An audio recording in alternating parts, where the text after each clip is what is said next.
Hey, this is Travis. In the last video, we talked about the evolution of the internet from Web 1 to Web 2 and from Web 2 to Web 3. And the fundamental difference between Web 2 and Web 3 is Web 2 is centralized. It's dominated by these large companies like Google, Amazon, Facebook, Apple. Now in Web 3, we have these crypto networks running on blockchains, and it decentralizes the applications.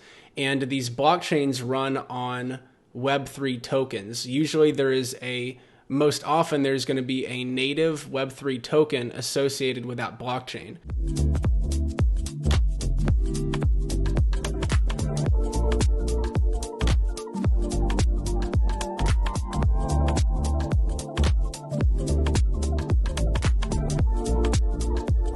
So on the Ethereum smart contract blockchain, there is the native utility token Ether. Let's talk about how Ether is used in this ecosystem and how it brings everyone together.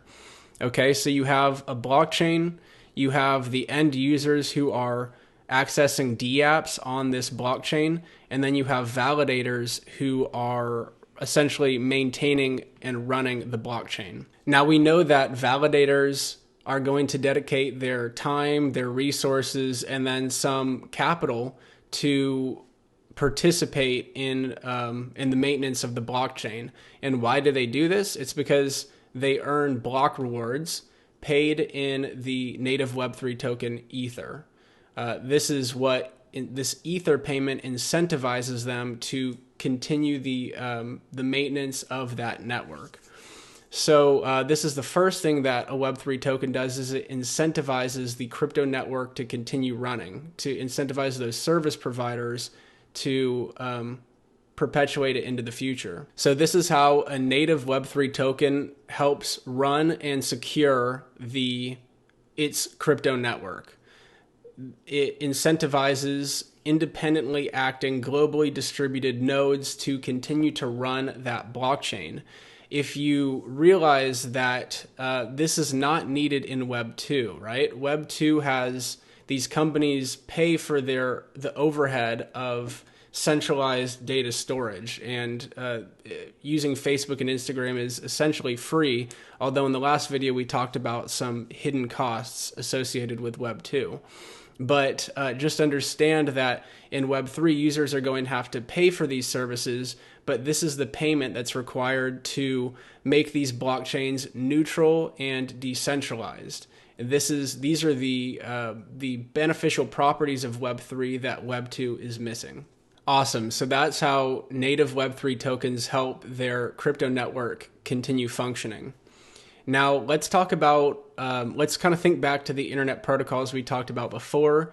These were produced by independent researchers and nonprofits, and there was really no financial incentive to create these protocols, especially before people realized the immense commercial value of the internet. No one really understood that back in the 80s and 90s. So these open source protocols, which are driving trillions of dollars worth of value now in our modern economy, they weren't really funded with much money. There was not really any commercial interest to invest in the development of these protocols.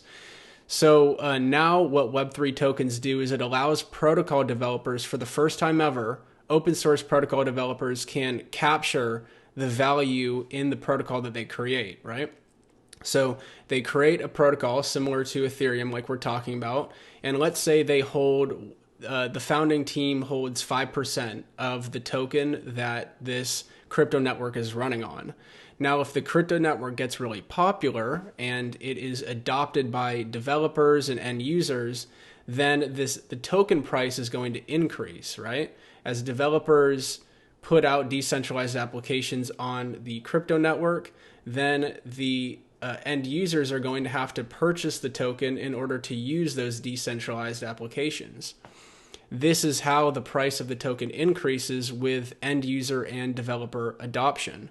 So again, just going back to it, this is how protocol developers can capture some of the value that they create. It starts out with a token price of essentially zero, but if the crypto network gains value, then they're going to retain a portion of that token and capture that value. So that's great. It incentivizes people to create open source software. Open source software traditionally has suffered from basically not having a way to monetize it.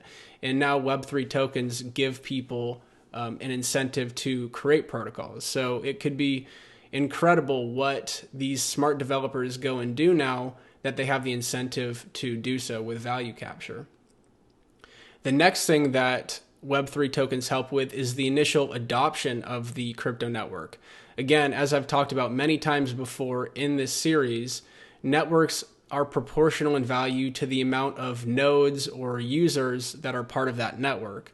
So just going back to an example that is easy for us to think of, Facebook with only 100 users is much less valuable than Facebook with 100 million users, and then now Facebook with 2 billion users, right? Same with Airbnb. If there's only 100 people listing their houses on Airbnb, it's not really going to attract many end users because those houses are going to be so dispersed across the US. It's not going to be likely that you're going to be able to find a house in the place that you're wanting to travel.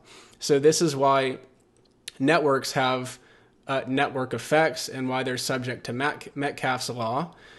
This is why networks suffer from a bootstrap problem. There might be a legitimate market for putting your house up for rent, essentially on Airbnb, and then end users coming in and renting it for a period of time. But it's difficult to get this network up and running when there are so few users and hosts on the platform. So this is the bootstrap problem that networks run into. And Web3 tokens change the game. They help with this initial adoption. So for example, you can create a crypto network and users are going to, and developers are going to come in and build on top of the crypto network. Users are going to come in and start using those applications. And these early adopters are rewarded for being early adopters because they're going to have purchased the token or have been airdropped the token when it was at such a low price. And so let's say that you're one of the first 1,000 users that came to Ethereum. Well, now there's hundreds of millions of people using Ethereum, and the Ethereum token price has really increased a ton. So this is how early adopters have been financially rewarded for being early adopters. And now that people are starting to understand this, this power in choosing networks that are eventually going to be successful and get more adoption, it can help with this bootstrap problem because they want to come in, they want to be early adopters, and they want to hold that token in order to have that gain. I want to talk about something called the FAT Protocol Thesis. This is specific to Web3. So in Web2, we have these internet protocols, TCP, IP, HTTP. That's the protocol layer of Web 2. And then we have these massive centralized applications like Facebook, Amazon, Google. I mean, Apple I think it's the most valuable company in the world right now. And most of these tech firms are.